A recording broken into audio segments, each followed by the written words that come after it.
Assalamualaikum warahmatullahi wabarakatuh. Perkenalkan, nama saya Widya Aisyah Putri dengan NPM F0G0 261 dari kelas 1B. Baiklah, di sini saya akan memenuhi tugas yang diberikan oleh dosen penghapus saya. Sistem reproduksi wanita, organ atau alat kelamin pada wanita. Yang pertama ada uterus. Ada uterus atau rahim, tuba fallopi, ovarium atau indung telur, vagina atau mulut rahim. Yang pertama, ovarium. Kita dapat melihat di dalam ovarium, gambar yang berwarna ungu adalah sel telur yang sedang berkembang. Semenjak dilahirkan, seluruh sel telur yang telah dimiliki perempuan tersimpan dalam ovarium dalam keadaan tidak berkembang. Sebulan sekali, perintah hormon dari otak memeliharakan ovarium untuk memproduksi folikel, di mana folikel dominan melepaskan sel telur dewasa untuk pembuahan. Lihat folikel yang berkembang dalam ovarium ini. Folikel adalah kumpulan sel yang mengelilingi telur dan menyuburkannya. Pada masa ini, selamput rongga rahim menebal untuk mempersiapkan pertumbuhan sel yang telah dibuahi. Untuk menjadi janin atau cabang bayi, selain itu, ovarium menghasilkan hormon estrogen dan progesteron. Bila kadar estrogen mencapai puncak, maka hormon ini akan memberi umpan balik ke kelenjar di otak untuk melepas atau menyetop LH untuk menyiapkan sel telur untuk pembuahan. FSH memulai membagi materi genetiknya. Ini tanda dimulai siklus reproduksi.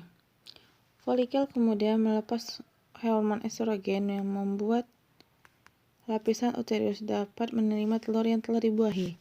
Dalam perjalanannya menuju uterus, ada dua hal yang dapat terjadi pada telur dibuahi oleh sperma atau tidak.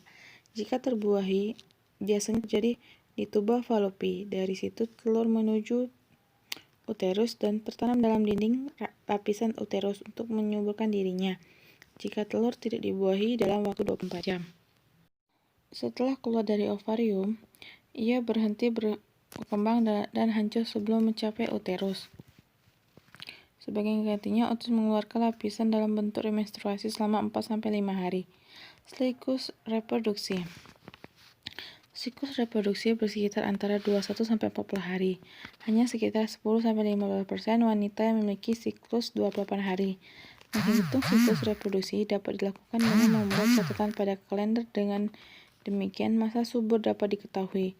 Hal ini sangat berguna untuk menentukan kapan masa subur dan ovulasi terjadi. Setiap bulan pada hari kelima siklus reproduksi, selaput rongga rahim mulai tumbuh dan menebal sebagai persiapan terhadap kemungkinan terjadi kehamilan. Pada sekitarnya hari ke-14 terjadi proses pelepasan telur dari ovarium. Sel telur ini masuk ke dalam salah satu saluran fallopi, dan jika saat tidak ada sperma yang masuk, maka terjadi pembuahan. Jika terjadi pembuahan, sel telur yang telah dibuahi akan masuk ke rahim dan tumbuh menjadi janin. Pada sekitar hari ke-28, jika tidak terjadi pembuahan, lapisan rongga menyeluruh, dapat terjadi siklus menstruasi berikutnya.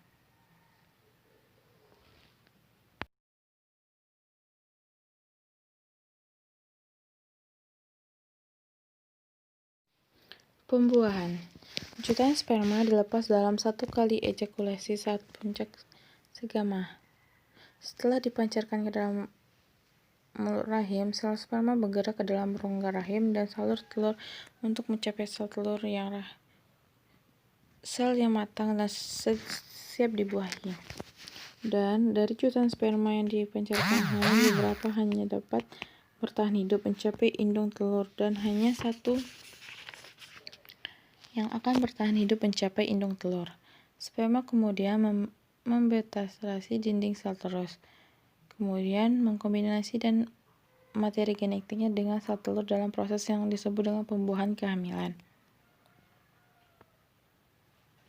3 bulan pertama, kehamilan terjadi selama 14 minggu. Dari 40 minggu pada masa kehamilan, pada masa ini wanita akan mengalami berbagai perubahan emosi yang dikarenakan perubahan hormon pada tubuhnya. Dan pada saat itulah sering terjadi mual-mual pada pagi atau malam hari.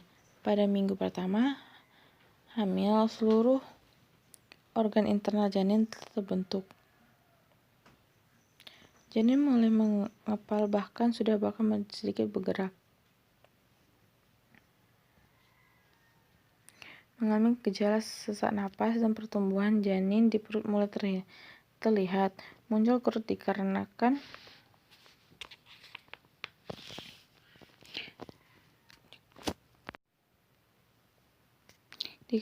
besar kandungan pada minggu 15-27 kehamilan. Pertumbuhan janin terjadi paling cepat di minggu ini. Tangan dan kaki janin berkembang semakin kuat. Gerakan janin semakin dapat dirasakan ibu yang mengandung walaupun organ janin telah hampir terbentuk.